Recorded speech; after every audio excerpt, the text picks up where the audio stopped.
사랑하는 성도 여러분, 오늘 우리는 잠들어 있는 신앙을 깨우고 차가워진 가슴을 다시 뜨겁게 만들 하나님의 살아있는 말씀 앞에 섰습니다. 이 말씀을 통해 주님의 음성을 듣기 원하신다면 이 귀한 복음이 더 널리 퍼져나갈 수 있도록 구독과 좋아요로 하나님의 사역에 동참해 주십시오. 여러분의 작은 섬김이 하나님 나라를 확장하는 귀한 도구가 될 것입니다. 주님의 이름으로 여러분을 축복합니다. 진정한 영적 부흥은 결코 우연히 일어나지 않습니다. 지금으로부터 30여 년 전 제가 아프리카에서 선교사로 사역하던 시절의 이야기입니다. 당시 저는 고작 5명의 성도 앞에서 설교를 하곤 했습니다. 전통적인 방식으로 복음을 전한 결과가 바로 그것이었습니다. 단 5명. 하지만 저희 선교지 주변에는 약 4억 5천만 명의 사람들이 살고 있었고 그들 대다수는 그리스도 예수를 통한 구원의 길을 전혀 알지 못했습니다. 물론 기존의 방식대로 한 사람 한 사람 복음을 전할 수도 있었을 겁니다. 하지만 그 방식으로는 아프리카 대륙 전체에 복음의 메시지를 전하기까지 무려 5,000년이라는 시간이 걸릴 것이라는 계산이 나왔습니다. 저희 앞에 모인 성도가 너무나 적었지만 저희는 결코 낙심하지 않았습니다. 왜냐하면 우리는 알고 있었기 때문입니다. 하나님의 부흥이 임하면 우리의 수고를 수천 배, 수만 배 뛰어넘는 놀라운 역사가 일어날 것이며 하나님께서 친히 이 영적 전쟁을 이끌어 주실 것이라는 사실을 말입니다. 이 희망은 우리를 인내하게 했고 꿈꾸게 했습니다. 이것은 우리 믿음의 선조들이 한치의 의심도 없이 굳게 믿었던 위대한 약속이었습니다. 전파되지 않는 복음은 죽은 복음과 같습니다. 시간이 흐르면서 이 생각이 제 마음을 떠나지 않았습니다. 아무도 듣지 못한다면, 아무도 전하지 않는다면 복음이 어떻게 기쁜 소식이 될 수 있겠습니까? 그러던 어느 날 또 다른 빗줄기가 제 마음에 비춰졌습니다. 신약 성경 어디에도 하나님께서 홀로 모든 것을 행하셨다고 기록되어 있지 않습니다. 오히려 마가복음 16장 20절은 이렇게 증언합니다. 제자들이 나가 두루 전파할새 주께서 함께 역사하사 그 따르는 표적으로 말씀을 확실히 증언하시니라. 제자들이 행동할 때 주님께서 역사하셨습니다. 스미스 위글스워스의 말처럼 사도행전은 바로 사도들이 행한 일을 증언하기 위해 기록된 책입니다. 고린도전서 1장 21절은 말합니다. 하나님의 지혜에 있어서는 이 세상이 자기 지혜로 하나님을 알지 못하므로 하나님께서 전도에 미련한 것으로 믿는 자들을 구원하시기를 기뻐하셨도다. 하나님은 우리를, 바로 저를 기다리고 계셨습니다. 저는 더 이상 제 사역에서 이 진리를 외면할 수 없었습니다. 저는 통신 성경 공부 과정을 시작했고 무려 5만 명의 사람들이 참여했습니다. 그 순간 저는 깨달았습니다. 제가 하나님의 말씀에 굶주린 영혼들의 바다 한가운데에 서 있다는 사실을 말입니다. 그리고 매일 밤 아프리카의 모든 나라가 그리스도의 보혈로 씻겨지는 환상이 저를 찾아왔습니다. 더 이상 부흥을 기다릴 필요가 없었습니다. 부흥은 이미 시작되었습니다. 우리는 오랜 세월 동안 신실하게 그리고 인내하며 복음의 씨앗을 뿌려왔습니다. 이제 하나님께서 분명히 응답하실 차례였습니다. 하지만 저는 또 다른 현실과 마주해야 했습니다. 그것은 바로 맹렬한 복음 전파 없이는 부흥도 없다는 것이었습니다. 어느 날 저는 마치 미친 사람처럼 고작 40명의 성도가 전부인 교회와 함께 경기장 전체를 예약하여 전도 집회를 계획했습니다. 그리고 바로 그곳에서 하나님은 그분의 손이 우리와 함께 하심을 증명하셨습니다. 무려 1만 명의 사람들이 집회에 모였고 처음으로 수천 명의 사람들이 구원의 초청에 응답하는 기적이 일어났습니다. 하나님은 보이지 않는 것을 볼 수 있도록 제 영의 눈을 열어주셨습니다. 저는 성령의 강력한 파도가 그곳을 완전히 장악하는 것을 목격했습니다. 수많은 사람들이 성령 세례를 받았고 셀 수 없는 치유의 기적이 일어났습니다. 그날 저는 어린아이처럼 통곡하며 하나님께 약속드렸습니다. 순종하는 마음으로 아프리카 전역을 다니며 이 대륙 전체가 예수님의 귀한 보혈로 씻겨지는 환상을 반드시 이루겠다고 말입니다. 하나님께서 한 명의 선교사를 통해 이런 기적을 행하셨다면 4억 5천만 명의 영혼을 통해서는 얼마나 더 위대한 일을 행하시겠습니까? 오늘날 하나님께서 아프리카에서 행하시는 일은 실로 경이롭고 놀랍습니다. 눈물로 씨를 뿌렸던 우리는 이제 거대한 발걸음으로 기쁨의 단을 거두고 있습니다. 한때 자이르의 열대 우림 속에 잊혀졌던 도시 부카부에서는 7만 명의 영혼이 자신의 삶을 그리스도께 드리는 것을 목격했습니다. 위대한 선교사 데이비드 리빙스턴은 과거에 단 한 명의 회심자가 있던 곳에서 수천 명이 돌아올 것이라 예언했는데 그의 고향 이름을 딴 말라위의 블렌타이어에서 그 예언은 그대로 이루어졌습니다. 오늘날 주술과 미신, 악의 세력이 만연한 세상에서 복음은 마치 독사의 굴에 들어갈 때 필요한 총과도 같이 절대적인 무기입니다. 그리스도의 보혈로 더 많은 사람이 자유를 얻을수록 사탄의 세력은 더욱 불안에 떨게 될 것입니다. 지금은 차갑고 형식적인 신앙에 머물러 있을 때가 아닙니다. 한가롭게 시간을 보낼 때가 아닙니다. 바로 지금 온 세상은 십자가의 뜨거운 메시지를 필요로 하고 있습니다. 아프리카의 지도자들과 대통령들은 이제 우리를 개인적으로 환영합니다. 그들은 복음 전파가 자신들의 국민에게 가져다준 기적적인 유익을 두 눈으로 똑똑히 보았기 때문입니다. 사하라 사막 인근 정령 숭배로 알려진 부르키나파소의 수도에 도착했을 때 우리는 대통령궁에 2번이나 초청받았습니다. 6번의 집회 동안 80만 명이 모였고 마지막 예배에는 25만 명이 참석했습니다. 이슬람교도와 정령 숭배자들을 포함한 수많은 사람이 예수님을 구원자로 영접했습니다. 이러한 역사는 케냐, 베냉, 감비아, 토고, 차드 등 다른 나라에서도 동일하게 일어났습니다. 나이지리아에서는 대통령 취임식에 참석한 후 라고스에서 단 5일 만에 총 600만 명이 모이는 집회를 열도록 초청받았습니다. 이 모든 것을 통해 우리는 복음의 능력이 얼마나 위대하고 비범한지를 똑똑히 보았습니다. 과거에 우리의 사역이 예언의 의지에 항해했다면 오늘 우리의 사역은 성취를 향해 나아가고 있습니다. 20년 넘게 저는 언젠가 100만 명의 영혼이 예수님의 발 앞에 엎드리는 것을 보리라는 약속을 마음에 품어왔습니다. 그리고 2000년 11월 12일 주일, 마침내 그 약속은 이루어졌습니다. 그날 하루에만 109만 3,745명이 그리스도께 돌아왔습니다. 우리는 이제 인류 역사상 가장 효과적인 대중 전도 방법을 갖게 되었습니다. 이것은 결코 교만이 아닙니다. 이사야서 신세장 11절이 그가 자기 영혼에 수고한 것을 보고 만족하게 여길 것이라고 말씀하셨다면 우리가 어찌 하나님의 계획을 작게 생각할 수 있겠습니까? 하나님의 종들이 거인이 될 수 있는데 왜 스스로 난쟁이가 되어야 합격입니까?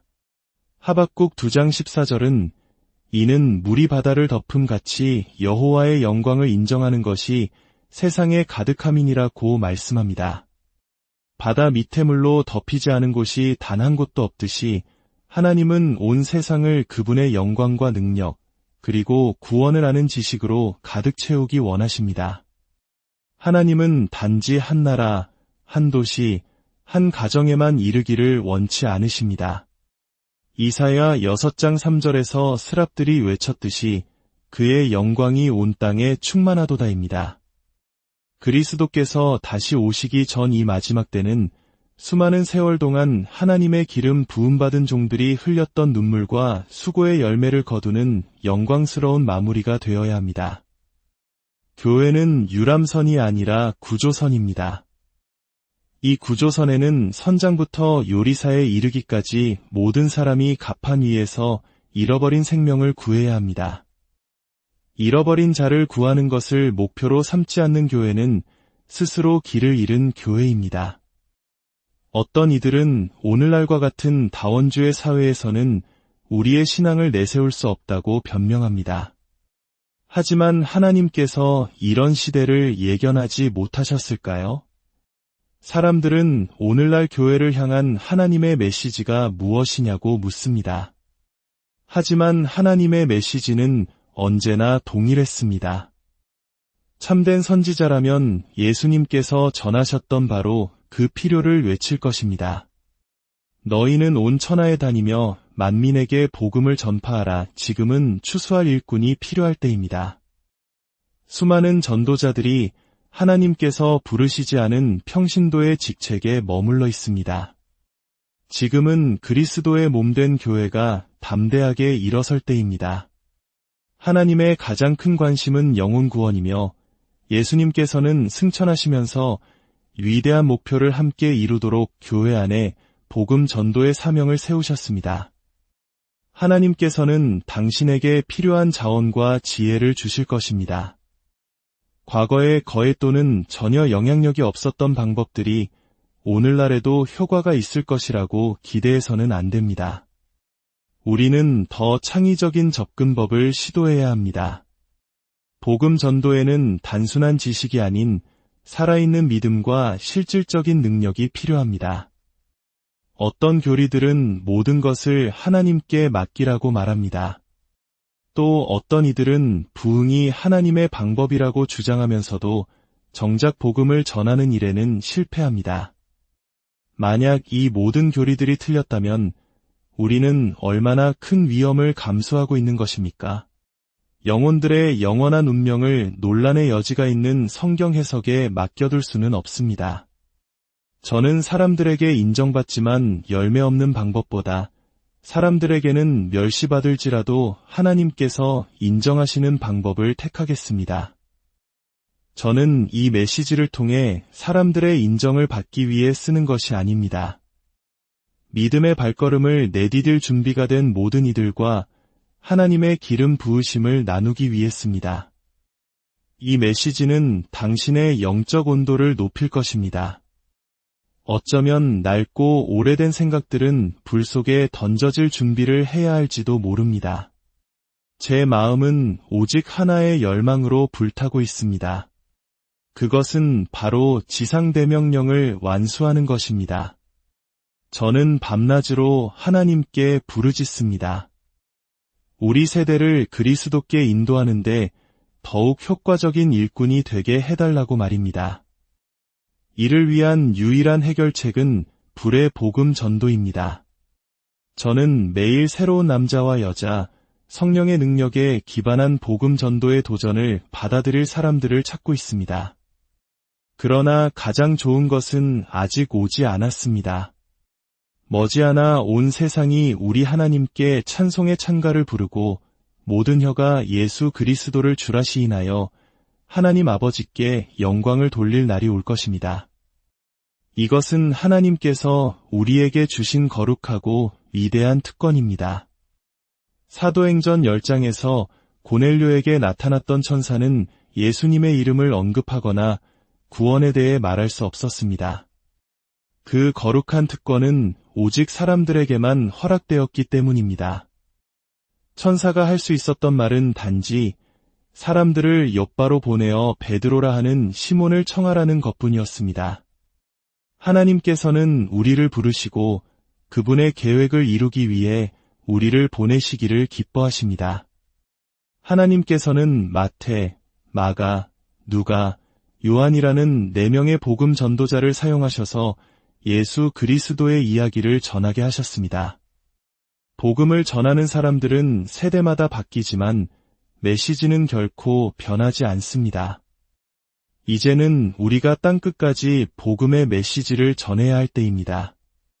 이것이 우리를 향한 하나님의 지상대명령이며 이 사명은 긴급을 요합니다. 예수님께서는 우리에게 세상으로 나아가 모든 민족을 제자로 삼으라고 명하셨습니다. 만약 복음이 실패할 경우를 대비한 다른 대안은 없습니다. 왜냐하면 하나님은 완벽하시기 때문입니다.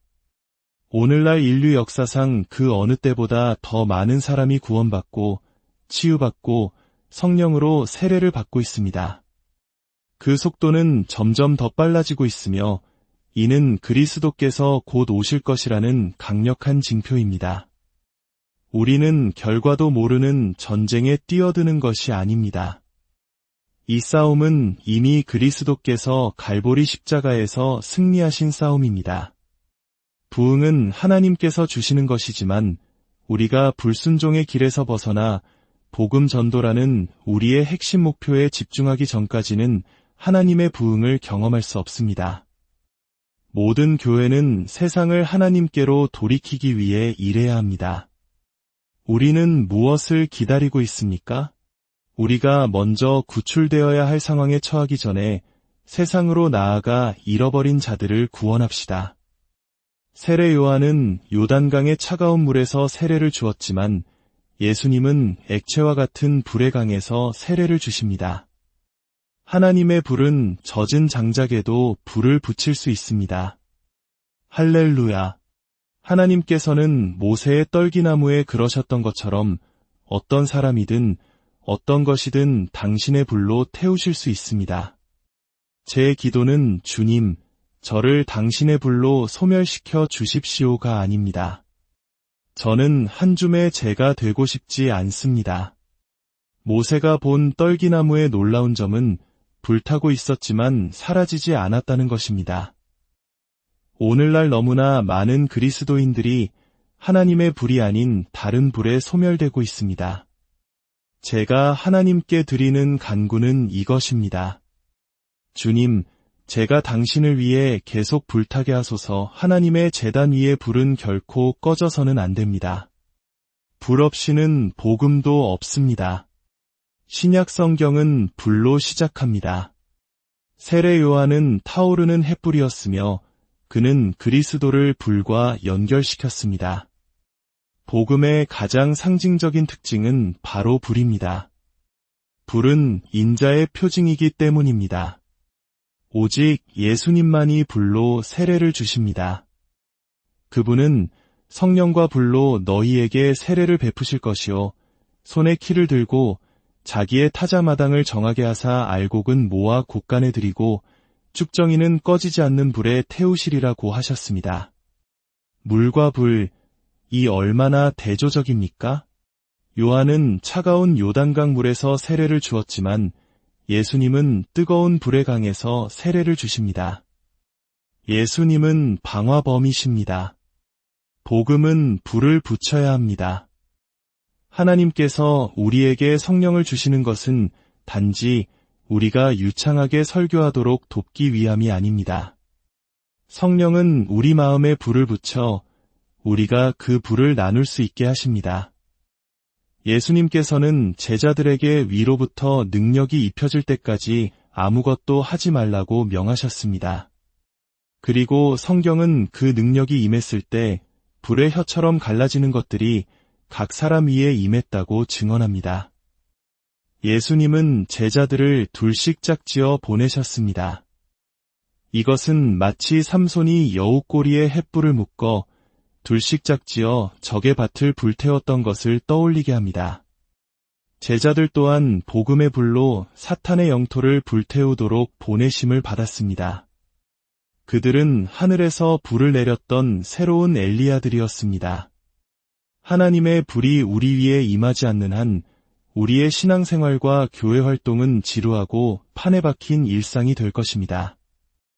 도덕적인 설교나 경제를 효율적으로 관리하는 방법에 대한 강연만으로는 하나님의 불꽃을 일으킬 수 없습니다. 엠마오로 가는 길에서 예수님을 만났던 두 사람을 기억해 보십시오. 그들은 마음이 뜨거워진 채로 집으로 돌아갔습니다. 예수님께서는 세상에 불을 던지러 오셨습니다. 그리스도의 사명은 결코 쉽거나 즐겁지 않습니다. 사탄은 파괴자이며 우리의 길을 끊임없이 방해합니다. 그렇기에 하나님께서는 위험에 직면할 것을 경고하시며 종들을 보내셨습니다. 몸은 죽여도 영혼은 능히 죽이지 못하는 자들을 두려워하지 말고 오직 몸과 영혼을 능히 지옥에 멸하실 수 있는 이를 두려워하라. 육체적 고통이 예수님의 기쁨과 환희로 불타는 삶과 비교될 수 있겠습니까? 육체적 위험이 영생의 상급과 비교될 수 있겠습니까? 그분이 우리에게 맡기신 임무는 얼마나 놀랍습니까? 병든 자를 고치며 죽은 자를 살리며 나병한 자를 깨끗하게 하며 귀신을 쫓아내되 너희가 거저 받았으니 거저 주라.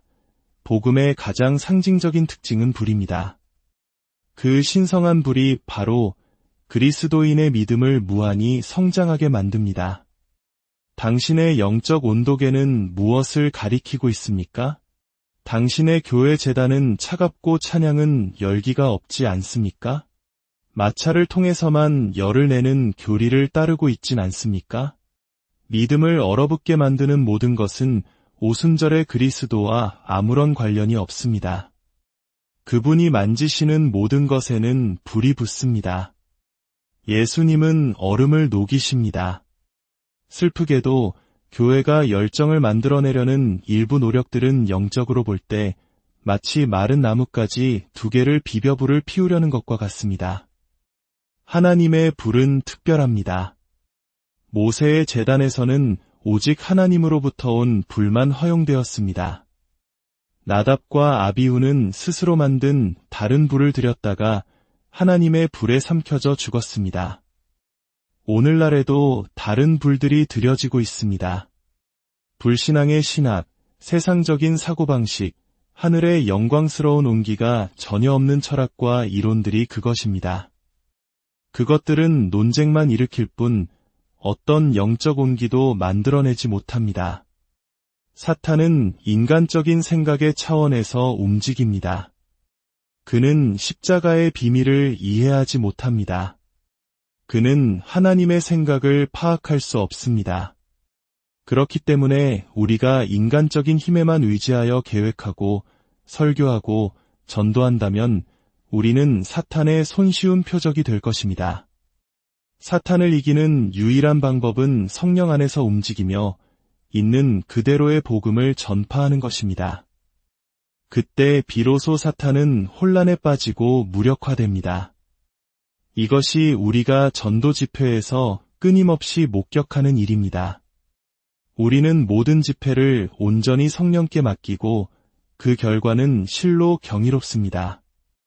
우리는 공포탄을 쏘는데 관심이 없습니다. 우리는 단지 감정적인 흥분이나 화려한 쇼를 추구하지 않습니다. 우리는 진짜 총알이 관역의 중심을 맞추는 것을 보기 원합니다. 수많은 군중이 모였을 때 우리는 성령의 불을 쏘아 올리고 그 결과를 봅니다. 사람들이 거듭나고 삶이 변화되며 교회가 가득 차고 지옥은 약탈당하며 하늘은 채워집니다. 할렐루야! 증기 기관차를 생각해 보십시오. 기관사는 증기 압력이 올라갔을 때 2가지를 할 수 있습니다. 하나는 기적을 울리는 것이고 다른 하나는 피스톤에 압력을 가하는 것입니다. 기적은 요란한 소리를 내며 증기를 모두 소모하지만 기차는 움직이지 않습니다. 그러나 그 압력을 피스톤으로 보내면 기차는 조용히 하지만 강력하게 움직이기 시작하여 화물을 싣고 온 나라를 달립니다. 오순절의 목적은 모든 교회의 바퀴가 굴러가기 시작하여 하나님의 말씀을 온 땅에 전하는 것입니다. 교회는 앉아있는 교회가 아니라 나아가는 교회입니다. 밖을 보십시오. 우리 주님께서 온 세상에서 움직이고 계십니다. 어떤 이들은 안을 들여다보며 끊임없이 자신의 영혼만 살피다가 무기력에 빠집니다.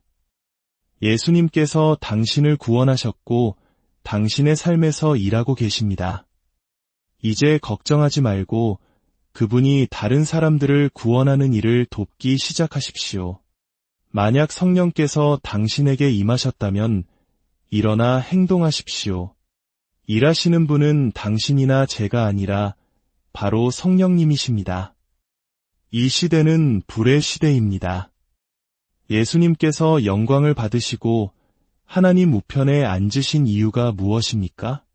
그분은 우리에게 성령과 불로 세례를 주시기 위해 하늘로 올라가셨습니다. 구약시대에는 이런 세례가 없었습니다. 이것은 하나님의 새로운 역사입니다. 예수님께서 승천하시자 비로소 성령께서 임하셨고 불의 혀같이 갈라지는 것들이 각 사람 위에 임했습니다. 모든 희생 제물은 불로 태워져야 합니다. 갈멜산에서 엘리야는 기도와 믿음으로 하늘에서 불을 내렸습니다. 하나님의 불은 우리의 희생 때문이 아니라 그리스도의 희생 때문에 내려옵니다. 그러므로 감사하게도 그 불은 모두를 위한 것입니다. 부흥의 불은 선한 사람들을 위한 상이 아니라 하나님의 선물입니다. 그 불은 오직 믿음으로만 내려옵니다. 또한 진리는 불로 세례를 받아야 합니다. 아무리 강력한 자동차라도 기름이 없으면 움직일 수 없습니다. 아무리 훌륭한 논증이라도 그것을 제시하지 않으면 아무도 들을 수 없습니다. 예수님은 길이요 진리일 뿐만 아니라 생명이셨습니다. 복음은 뜨거운 복음입니다. 복음을 차갑고 무관심하게 전하는 것은 어리석은 일입니다. 어떤 부인이 제게 거듭났음에도 불구하고 악령에게 시달린다고 말했습니다. 저는 이렇게 대답했습니다. 파리는 차가운 난로 위에만 앉을 수 있습니다. 성령께서 당신의 삶에 들어오시게 하십시오. 그러면 그 더러운 악령은 감히 당신을 만지지도 못할 것입니다. 만지려다가는 손가락이 데일 테니까요. 하나님의 불은 인간의 경험 속에서 열정으로 나타납니다. 예수님께서 예루살렘으로 마지막 길을 가실 때 그분의 영혼에 담긴 열정은 그분의 걸음걸이에서 드러났고 제자들은 두려움 속에 그분을 따랐습니다. 성전에서 그분은 거룩한 분노로 장사치들을 내쫓으셨습니다. 그것은 사랑의 분노였습니다. 그분의 열정은 눈먼 자와 저는 자를 고치고 아이들이 호산나를 노래하게 만들기 위함이었습니다. 저는 대리석 조각상처럼 무감각한 회중들을 보았고 죽은 자를 방부 처리하는 방법에 대한 강의처럼 들리는 설교를 들었습니다. 살아계신 예수님에 대한 그런 설명이 과연 누구를 설득할 수 있겠습니까? 세상에는 뜨거운 메시지가 제시되어야 하지만 불꽃놀이가 필요한 것은 아닙니다. 교회의 모든 것은 하나님의 따뜻한 빛을 반영해야 합니다. 그분의 성전에서는 모든 것이 그분의 영광을 선포해야 합니다. 하나님은 그분의 사역자들을 불꽃으로 삼으십니다. 그분의 백성은 햇불처럼 타올라야 합니다.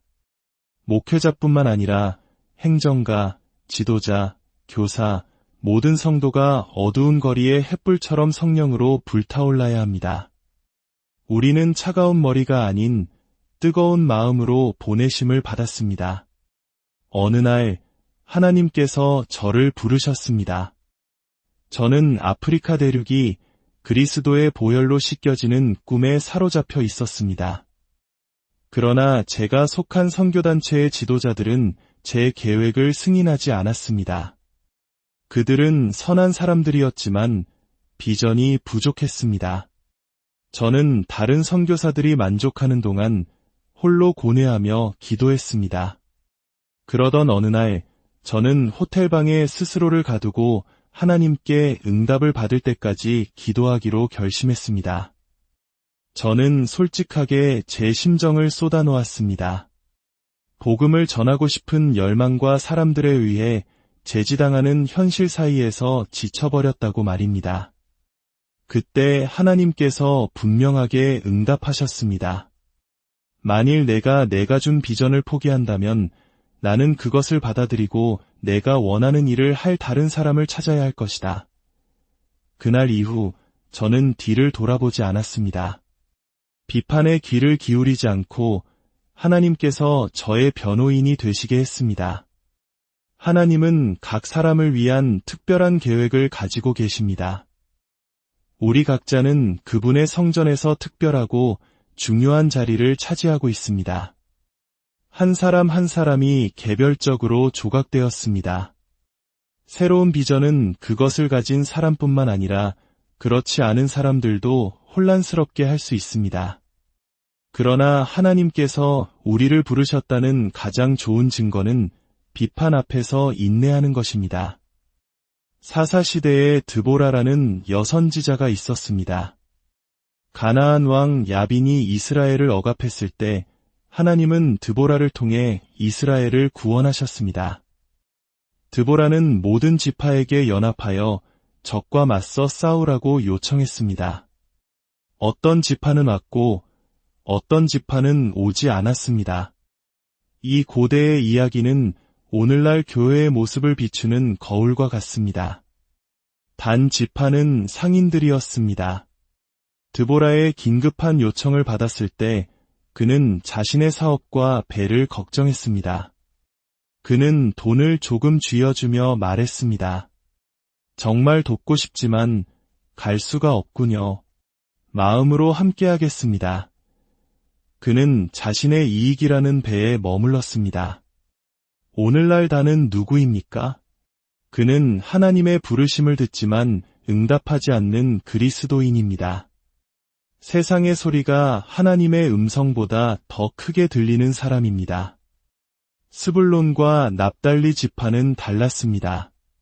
그들은 밭에서 일하다가 부르심을 들었을 때 할렐루야, 주님께서 우리를 이끌 지도자를 세우셨구나. 우리가 전적으로 그녀를 지지하겠다고 외쳤습니다. 그들은 농기구를 칼로 바꾸고 가족들과 작별 인사를 나눈 뒤 목숨을 걸고 전쟁터로 나아갔습니다. 다는 돈을 많이 벌었지만 스불론과 납달리는 역사를 만들었습니다. 르우벤 지파는 신중하고 지적인 사람들이었습니다. 그들은 회의를 소집하고 상황을 분석하고 전략을 짜느라 시간을 보냈습니다. 그들은 드보라가 여자라는 사실에 원칙적인 문제를 제기하며 행동하기를 거부했습니다. 오늘날 르우벤은 누구입니까? 그는 지도자나 방법, 시기에 대해 불평하며 지적인 반론을 제기하지만 정작 죽어가는 영혼들을 위해 아무것도 하지 않는 사람들입니다.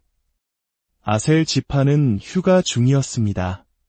그는 정말 미안하지만 지금은 쉴 시간이야.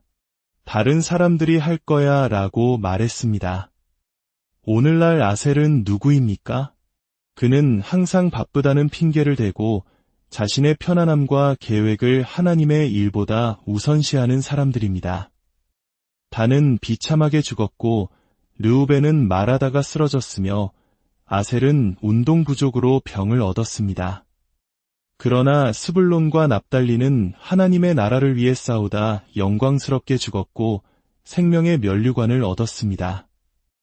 누구든지 나를 위하여 자기 목숨을 잃으면 찾으리라. 이제 부르심은 우리를 향하고 있습니다. 예수님께서 말씀하십니다. 나를 따르라. 복음 전파의 필요성은 명백하며 날이 갈수록 더욱 절실해지고 있습니다. 사탄은 그리스도인들에게 다른 우선순위를 주어 이 필요를 가리려고 합니다. 그에게는 우리가 교회에서 얼마나 열심히 일하는지는 중요하지 않습니다. 우리가 복음 전파에서 멀어지기만 한다면 말입니다. 전파되지 않는 복음은 환자에게서 약을 숨기는 것과 같습니다. 세상의 필요는 너무나도 큽니다. 과학, 기술, 의학, 정치, 교육의 한계를 깨달은 사람들은 절망에 빠져 있습니다.